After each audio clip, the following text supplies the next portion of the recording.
You know what, that's gonna have to do. I have OCD. No, go do that. Right. Today is going to be one of those videos where it can get a little bit sensitive for some people. As you can probably tell by the title, this video is about anxiety and how people can get it, how I got it myself, my experiences with having anxiety. I have had anxiety now since I was about 9, 10. Yeah, about 10. And obviously anxiety then can set off panic attacks, which is another whole section.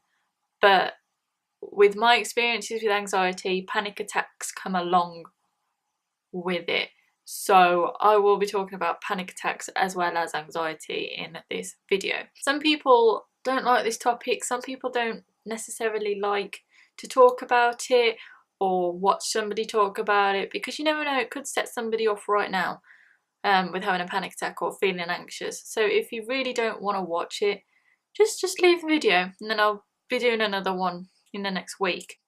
I just want to say I'm really sorry about the fact that I haven't done a video for like the week, and that is because truthfully I am like waiting for another camera.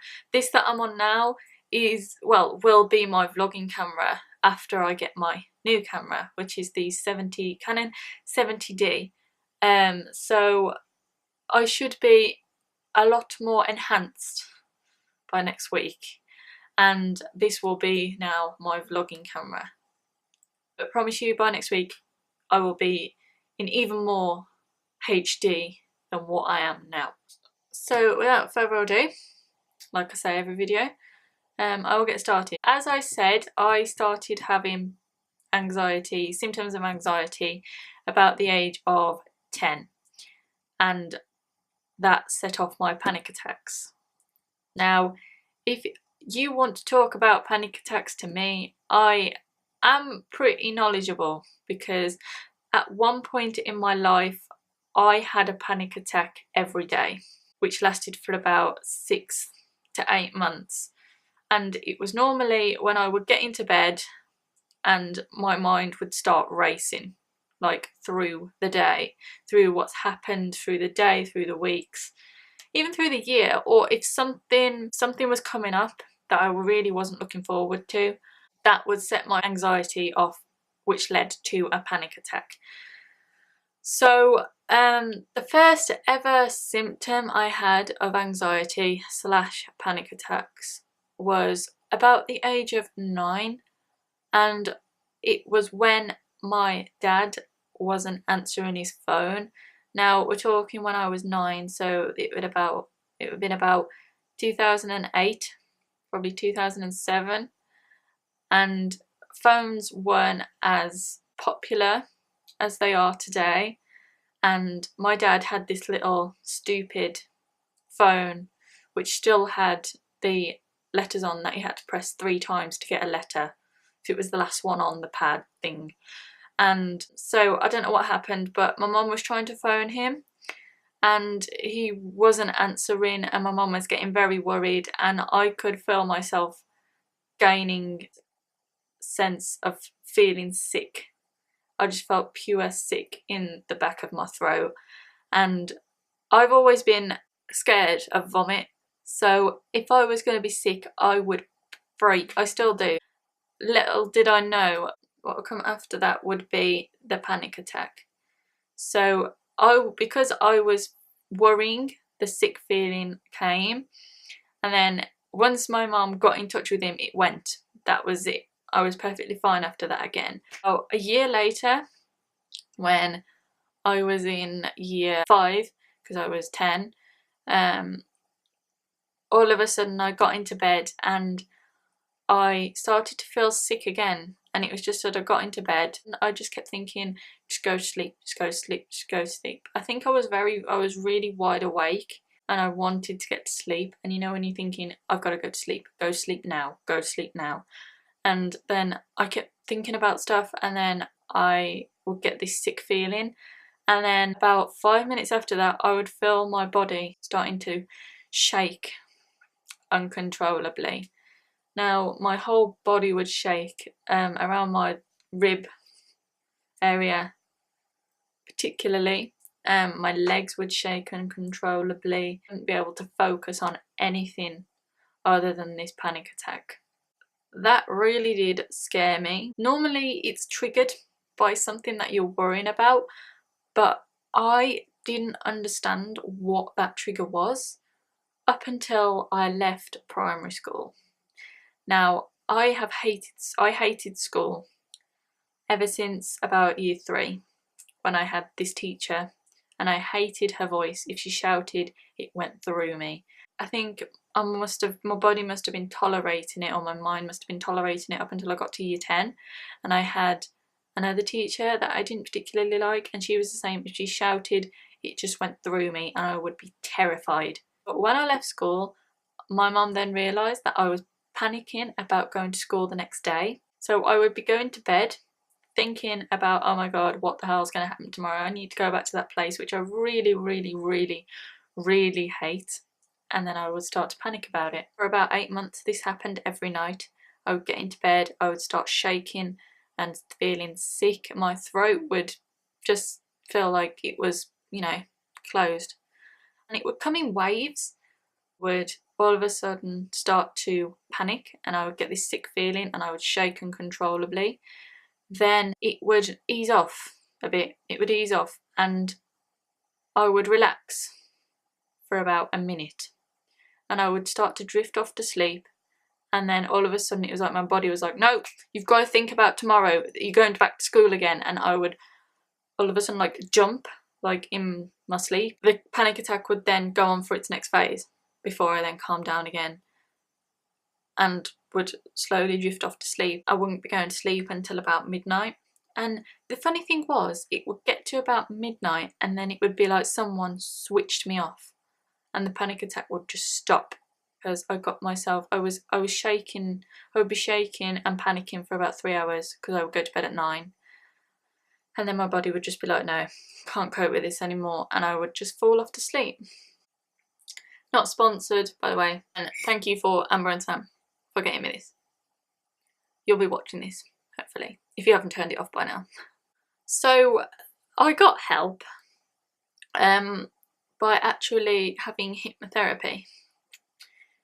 And I didn't have hypnotherapy till I was about 12. So we would now be having this for 3 years.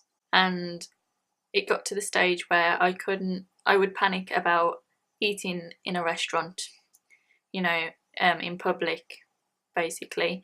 And the turning point for me was I travelled to America, and this was for the second time, because I didn't really have panic attacks the first time because I was only 9, and that's when it started, basically the end of 9, 10.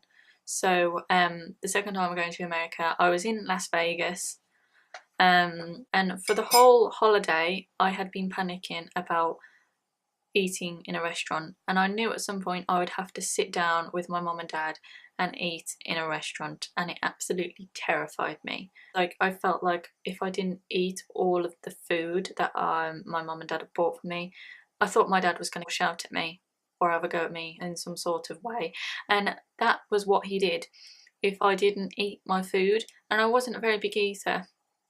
I was only small, and I didn't eat a lot, and only 2 slices of pizza would have been enough for me. And we went to a Pizza Hut, actually, and I could feel myself starting to panic, and I started to feel sick and I started to shake, and I thought, it's alright, it's a pizza, I can just nibble at it and then that will be it. I will just say I can't eat anymore. And my dad got the pizza, brought it to the table, and it wasn't in a pizza box, it wasn't as a round pizza. It was in this dish that you had to then scoop out of. You had to scoop the pizza out of the dish and then put it on a plate. And because I had to do that and eat off a plate, that set me off. And I was crying uncontrollably. I travelled all that way and I ended up panicking about eating a pizza in a Pizza Hut. And that crucified me. and my dad once again kicked off. He said, "Why aren't you eating that pizza? I'm fed up of this, I am. Why are you like this? Why can't you eat out?" My mum was like, "Right, we're going out of here," and she'd fallen out with my dad for a bit. And we went back to the hotel, we took the pizza out for a takeaway, and I ate it perfectly fine in the room.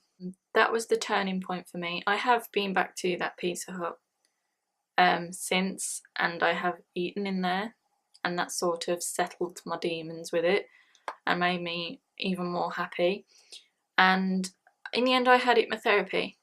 My anxiety has got a lot better since then. I would have this CD that would send me into, well, under, basically, send me under, and then my mum would have to say to me, imagine you're eating out with your friends or family and you're eating the food like nothing is wrong and you're loving the food and you're having such a good time, you're in America, you've gone all that way, you're seeing loads of fantastic things. The CD would bring me out of it, and then my mind would flip, so it would be flipped basically. So I would think that every time I eat something it would be perfectly fine, which is the same thing today. I also had this one where I would imagine that if I had a panic attack generally, not in a restaurant, but generally I would imagine that I am going over a jumping course on my horse and every time I thought I was going to have a panic attack I would just think that I am on him going over a course, and that did the exact same trick. I don't need to think about that now because I know I'm just being stupid. I know when I'm having a panic attack because I start shaking, and I know when I'm ill because I don't start shaking. I know the difference between the two now. Ways to actually get out of panic attacks, like, you know, calm yourself down, that varies with everybody. Like, I know a lot of people who say go in a warm bath, put some candles on by your bath and just have a nice relaxing warm bath. That really doesn't work for me. That doesn't work because I'm still thinking, I still have time to think about the panicking. So for me, it would be going outside, getting some fresh air, being occupied with the fact that I'm outside. Doing my times tables really helps. So if like you just go through a times table, which is not particularly your best times table and it gets you thinking, somebody actually physically saying to me, look, you're panicking about nothing again, you need to calm down, you're perfectly fine, you know, there's nothing's gonna happen to you. That's what my boyfriend's for, actually. He's good at saying you are being stupid. Anxiety, like, if you feel anxious at any point, the best thing to do is get out of the situation that's making you anxious. And if you can't do that, make something up like I need to go to the toilet, or, you know, just make up some excuse, because I know if you're having a panic attack or you feel anxious, you will do anything to get out of that situation. I know a lot of people who say having a bath helps them, which is perfectly fine, but for me it really doesn't help. Having a shower would be better because I'm occupied with like the water coming down and I have to move about, which helps me. Doing my times tables helps me. Going on the internet, that's the one thing, or YouTube, the one thing that I didn't have when I first started having my panic attacks for those 3 years before I got help. I rely on my laptop. I get up out of bed and I type into, you know, YouTube, which YouTuber I like to watch, and then I'll watch a video, and that normally does calm me down, but I didn't have that at the age of 9 to 12. And I know you might be thinking, oh my god, you rely on technology, but believe me, if it makes you feel less anxious and less panicked, you will do it. So if I feel anxious out and about, I will put my headphones in, my earphones in, and I will listen to music, my favourite song, and that normally helps me as well. So, and that is all I can say, really. That is my experience with panic attacks. I hope I've helped you relate to some of the things, or help you put your finger on the fact that you might be having panic attacks. I hope you have enjoyed this video, and I hope it's helped you, and I will see you next time when I should have a better camera. So thumbs up to that, and I will see you next time. Bye!